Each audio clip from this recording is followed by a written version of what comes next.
Bueno, el doctor Lahuerta ya os lo ha contado, os ha contado la parte mejor del asunto, os ha contado que los tratamientos han mejorado mucho estos últimos años, sobre todo los 10-15 últimos años muchísimo, y que hay una proporción de pacientes que seguramente estarán curados, se curan seguro y digo que seguramente estarán curados, pero la verdad es que hay pacientes que recaen, y evidentemente explicar la recaída pues es explicar la parte fea del asunto, pero lo que os voy a intentar así transmitir es que no es tan fea como era tampoco.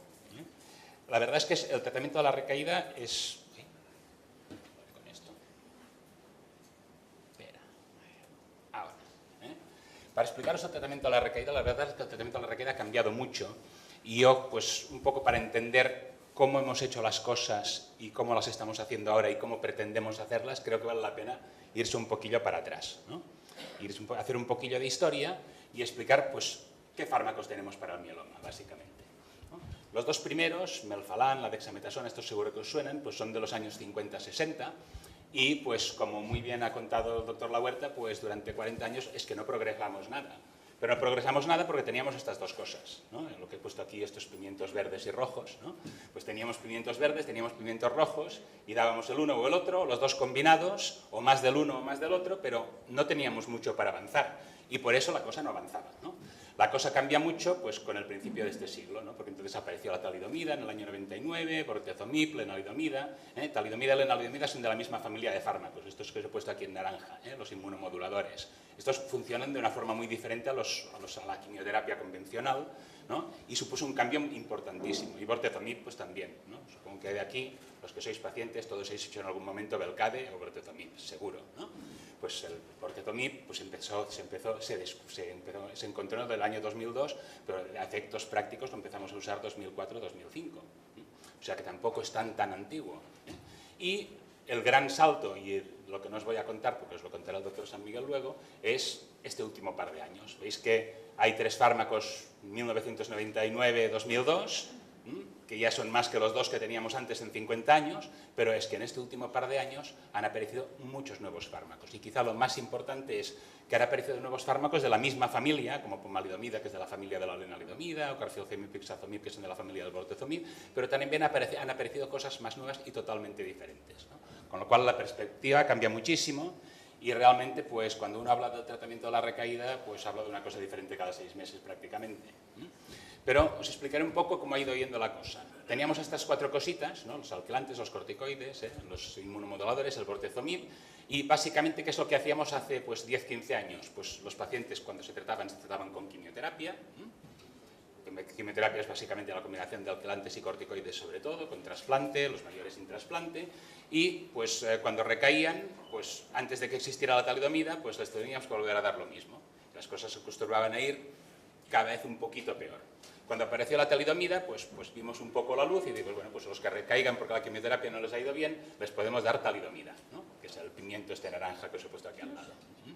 Pues bueno, les dábamos talidomida, pero claro, los pacientes volvían a recaer y volvíamos a tener problemas. Pero además pasó pues que mucha gente pues empezó a usar la talidomida ya de entrada. Esto es verdad en Estados Unidos, más que en Europa, porque aquí no fue tan popular. Pero la cuestión es que un poquito más adelante hacíamos quimioterapia sin talidomida, pero cuando el paciente recaía, ¿qué? Pues cuando el paciente recaía, pues a partir de los años, pues, sobre todo a partir de 2005, pues teníamos el bortezomib. Y damos el bortezomib en el paciente que recaía.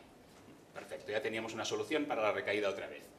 ¿Qué pasa? Que el bortezomib es muy buen fármaco y no tenía mucho sentido guardarlo para la recaída. Con lo cual, pues desde hace ya unos años, pues bortezomib se da desde el principio, tanto en pacientes jóvenes que van a trasplante como en pacientes mayores. Y bueno, ¿y qué hacías con el paciente en recaída? Pues volvías a cambiar de fármaco, le dabas lenalidomida. Esto es un poco lo que llamamos los tratamientos secuenciales, ¿no? El tratamiento secuencial no es tan sencillo como os lo he explicado, porque no todos los pacientes hacen lo mismo, hay que individualizar un poco y además no solo es importante decir, bueno, qué ha hecho al principio para hacerlo otra cosa diferente, sino que es importante ver más cositas de la recaída. Entonces, no todos los pacientes hacen el mismo tratamiento. Unos pacientes, pues, por ejemplo, los que el tratamiento inicial les ha sido muy eficaz, les ha durado muchos años, no les ha dado toxicidad, pueden repetir del mismo, pero si ha dado toxicidad o ha durado poco, evidentemente hay que cambiar de fármaco, ¿no? También es importante tener en cuenta otras cosas, como el tipo de recaída. Si es muy agresiva tendremos que hacer más tratamiento, si es más suave tendremos que hacer menos. O sea que hay variaciones sobre los mismos fármacos, pero básicamente lo que hemos ido haciendo es siempre buscando, siempre tener un cartucho en la reserva, ¿no? Una pistolita en la reserva, y hacer un poco como el que salta un río saltando piedrecillas, ¿no? Esto que os he puesto por aquí debajo. Pues si ahora he usado esto, pues como sé que el paciente va a recaer, pues me voy a guardar para la siguiente vez otra cosa, y para la siguiente vez otra cosa, y mientras tú vas haciendo un tratamiento, tu médico ya va pensando que harás luego, ¿no? Cuando esto empieza a no funcionar, ¿no?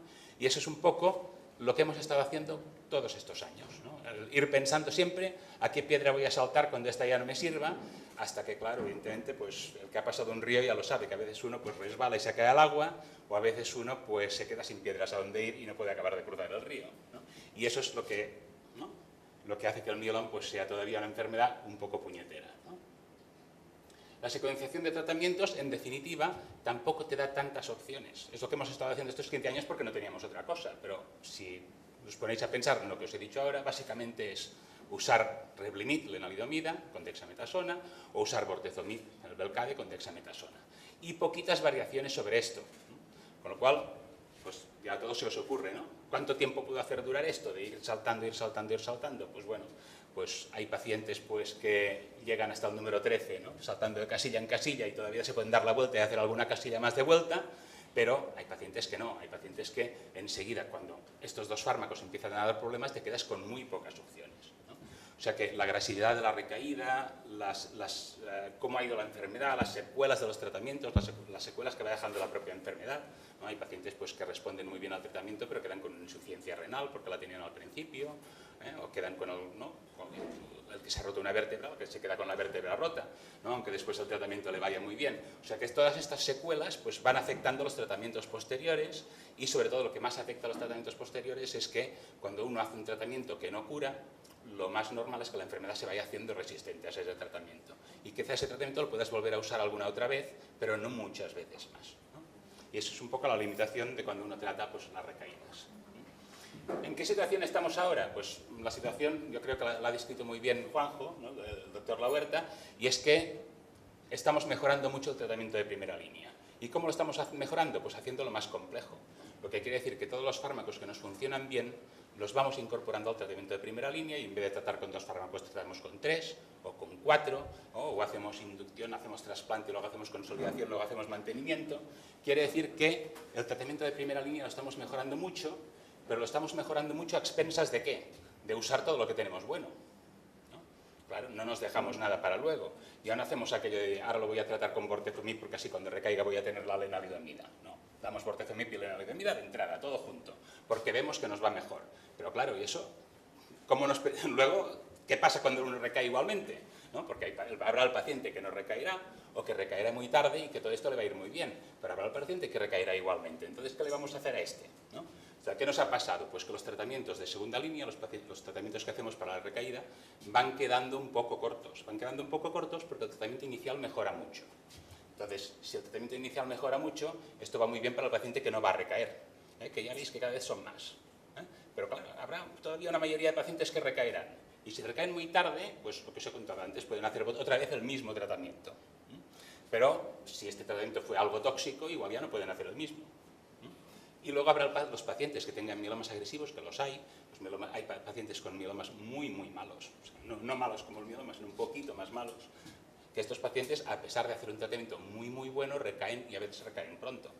Claro, a un paciente pues, que ha hecho un tratamiento con 5 medicamentos, que todos son buenos, y que al cabo de un año ha recaído, que le vas a dar otra vez bortezomib y dexametasona, pues te vas a quedar muy un poco mal, ¿no? O sea, vas a hacer muy pocas casillas del casillero este que os he puesto aquí. Por lo tanto, el tratamiento de la recaída hay que irlo modificando cada vez que modificamos el tratamiento de primera línea. Y el tratamiento de primera línea lo vamos modificando mucho porque vamos mejorando mucho, porque tenemos nuevos, cada vez fármacos nuevos que funcionan muy bien, con lo cual estamos continuamente haciendo cambios, ¿no? Un poco la idea que os tenéis que quedar es que cuando un tratamiento va muy, muy bien y dura mucho, mucho tiempo, muchas veces lo más práctico es volverlo a hacer, ¿no? Entonces, vas muy sobre seguro, ¿no? Es que es la situación de arriba, ¿no?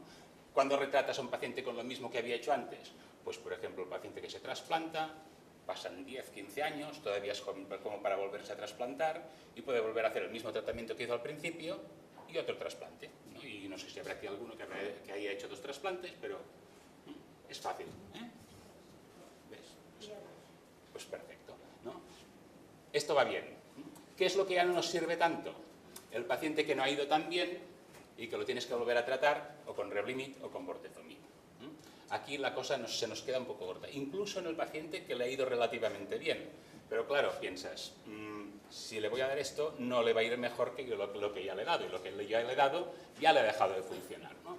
Y con los nuevos fármacos que tenemos y las nuevas opciones que tenemos, un poco la sensación que nos da es que, por ejemplo, el paciente pues, que ha hecho un buen tratamiento y le ha durado 10 años, pues hombre, tiene una segunda, si no se curó la primera, igual tienes la opción de curarlo a la segunda, porque le fue muy bien, y tienes muchas cosas para darle, ¿no? Por lo tanto, aquí hay que ser un poquillo más finito, ¿no? Y si lo damos todo de primeras y tenemos la opción de volver a dar un tratamiento muy, muy bueno de segundas, igual todavía curamos un poquito más de los pacientes de los que nos queremos, ¿no? Y esto es un poco lo que está pasando con los tratamientos de la recaída, que están cambiando a mejor, y hay muchos estudios de tratamientos de la recaída, pero no os he querido... Esta es la única diapositiva que os he puesto con números, y visto, os he puesto muy pocos números. Y además quiero que os sostenéis con un poco con pinzas, porque hay que ir con cuidado con los números. Básicamente, lenalidomida y dexametasona, Revlimid y dexametasona. El tratamiento que usamos ahora mismo más para la recaída, que se usa más, sobre todo porque la lenalidomida se usa todavía muy poco como primera línea. Pues hay por lo menos 4 estudios recientes que demuestran que podemos hacer un tratamiento mejor añadiendo un tercer fármaco. Es lógico, ¿no? Ya nos pasó en la primera línea, que empezábamos con muy pocos medicamentos, nos iba más regular, y añadiendo más fármacos, haciendo un tratamiento un poco más complicado y un poco más intensivo, tenemos mejores resultados. Pues en la recaída lo mismo. Porque darle lenalidomida y dexametasona si puedes añadir una tercera cosa sin que sea mucho más tóxico, que eso es lo importante. Los tratamientos se pueden ir haciendo más complejos siempre y cuando no te pases de toxicidad. Pero bueno, cuando añades carfilzomib o ixazomib, pues lenalidomida y dexametasona tienes mejores resultados. Y este 31, 29, 27, esto que os he puesto por aquí, es lo que se reduce el riesgo de recaída en un momento dado. No quiere decir que se curen un 31% de pacientes con esto. Quiere decir que el riesgo de recaer se reduce un 31%, lo que quiere decir que los pacientes que recaen tardan más en recaer. Y otra noticia importante e interesante, carfilzomib y ixazomib son de la familia del bortezomib. O sea, es una combinación de 3 medicamentos de las familias de las que hemos estado hablando al principio, de los 4 pimientos aquellos que os he puesto. Pero ahora nos tendremos que inventar un pimiento de otro color, porque ya empieza a haber fármacos de otra familia, y eso es muy bueno. Eso es muy bueno porque cuando uno añade nuevas familias de fármacos distintas, quiere decir que tiene una posibilidad más de luchar contra las resistencias y de hacer combinaciones más efectivas. Y esto es lo que pasa pues, con los anticuerpos monoclonales. Tenemos también 2 estudios en que lenalidomida y dexametasona se combinaron con el otuzumab y daratumab, que son anticuerpos monoclonales, fármacos que son endovenosos pero que son muy poco tóxicos, que atacan la célula tumoral y que además combinan muy bien con todos los demás, o sea que no son se pueden combinar perfectamente aumentando la eficacia de los demás y que pues también nos va muy bien. El otro estándar que teníamos de tratamiento, bortezomib y dexametasona, ¿se puede mejorar? Pues también. Y este se puede mejorar, y ya veis aquí también salen fármacos que no son de los 4 pimientos que os he puesto, panovinostat, que no tiene nada que ver, y daratumumab, que también es el anticuerpo monoclonal que os he puesto antes. Pero incluso aquí tenemos otra buena noticia también muy importante. Hasta ahora que os he enseñado estudios donde dar 3 medicamentos es mejor que dar 2. Bueno, bien, ¿no? Eso ya nos gusta, pero ya se nos había ocurrido que esto tenía que ser así. Pero fijaos que aquí ya os he puesto un estudio donde 2 medicamentos son mejores que 2. O sea, carfilzomib y dexametasona es mejor que bortezomib y dexametasona. ¿Por qué es importante esto? Es importante porque no se trata solo de conseguir tratamientos mejores haciéndolos más complicados, sino de conseguir tratamientos mejores sin complicarlos demasiado. Porque igual aquí nos interesa añadir otras cosas diferentes y hacerlo todavía más eficaz. O sea, no podemos pasar de 2 medicamentos a 3, y a 4 y a 5, y acabar haciendo un cóctel que aquello haga... O sea, pero es importante ver pues, que incluso sin hacer el tratamiento mucho más complejo, lo podemos mejorar, ¿no? O sea que ya veis que el tratamiento de la recaída está mejorando y mucho, y sobre todo, fijaos, tanto en esta como en la anterior, no sé, no lo veréis, pero aquí pone los años en que han salido todos estos estudios. Y os los voy a leer, 2015, 2016, 2015, uno que todavía no ha salido, 2014, 2016, 2016. Todos estos tratamientos son de ahora, no son ni de hace 5 años ni de hace 10. Todas estas combinaciones son combinaciones que han demostrado su eficacia ahora y han demostrado ser mejor que lo que teníamos antes. en pacientes de ahora, que quiere decir que han recaído con tratamientos de ahora. O sea que vamos por muy bien camino también en el tratamiento de la recaída. La pregunta que supongo que se os ocurrirá, ahora como no os han dejado preguntar hasta el final, pues no, pero se os ocurrirá es, oye, y si estos tratamientos son tan buenos, ¿por qué no tratamos a todo el mundo ya mismo con todo esto? ¿No? Porque habrá gente que estará haciendo bortezomib con dexametasona, o lenalidomida con dexametasona, ¿no? O ciclofosfamida con dexametasona, y ¿por qué no damos todas estas cosas que son mucho más chulas, ¿no? Bueno, hay que tener un poco de precaución con todo eso, ¿no? Y he querido ser honrado del todo y poner todas las cositas que cuentan, ¿no? Y os he puesto encima del todo el precio. Bueno, si me lo hubiese saltado os hubiese engañado, ¿no? Entonces, ¿qué pasa con el precio? Bueno, esto pasa aquí, pero no os preocupéis, pasa en Alemania, pasa en Estados Unidos, pasa en Japón, o sea, son medicamentos muy caros cuando das 2, el doble de caros cuando das 3 y el triple de caros si algún día se nos ocurre dar 4. Por lo tanto, hay que ir con un poco de cuidado y evaluar realmente el beneficio que aportan, ¿no? A ver, la cosa es que cuando un tratamiento cura, siempre sale barato. Eso lo hemos discutido muchas veces con otros médicos, con economistas. Cuando un medicamento cura, sale barato, porque lo que sale caro es tener un paciente enfermo al que le tienes que ir haciendo cosas toda la vida, ¿no? Pero cuando los tratamientos no son necesariamente curativos, hay que ir con mucho cuidado de qué vale la pena y qué no vale la pena hacer. Porque claro, no podemos ir ampliando las cosas pues, cada 6 meses y duplicando el precio de todo cada 6 meses, ¿no? Hay que tener en cuenta que estos tratamientos son de larga duración, están pensados para hacerlos continuos, o sea, para no parar.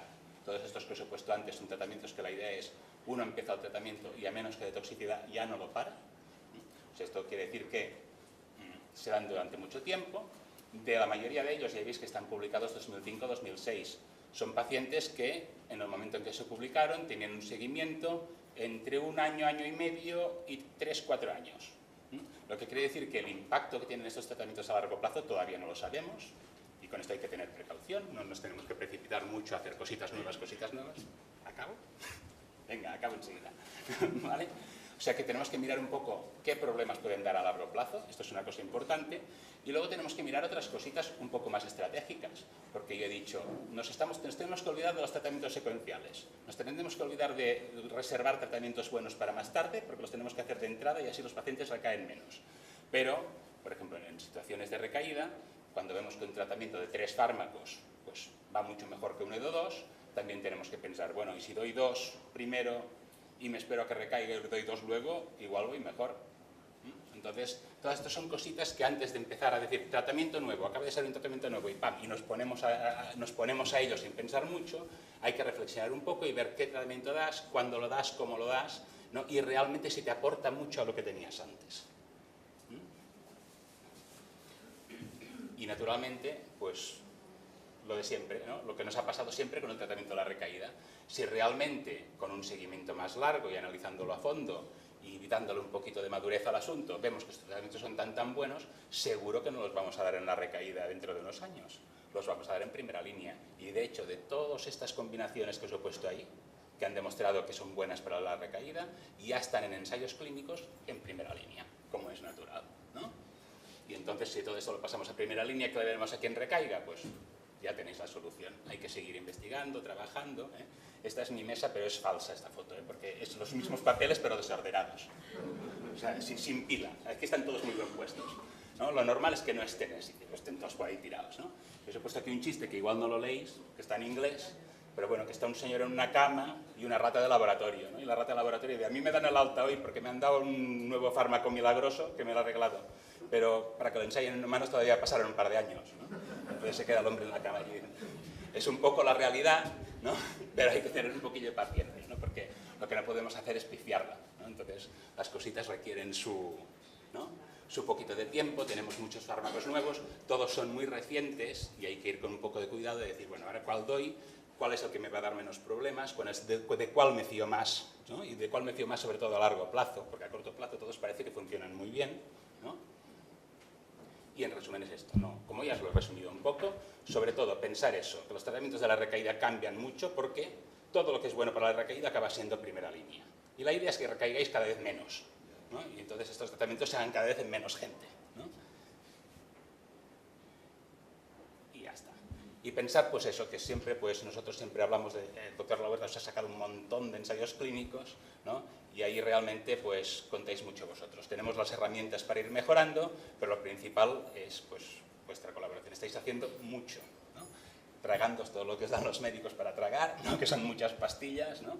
Y realmente, pues, esto es no sé, es un mérito que tenéis, que no sé si algún día os va a agradecer a alguien, pero yo por lo menos lo agradezco, porque realmente, pues, la gente, pues, colaboráis mucho en estas cosas y cuando os proponen una cosa nueva, la gente en general es entusiasta más que reacia y esto es una cosa que hace que las cosas avancen muy rápidamente y vayan al ritmo que van.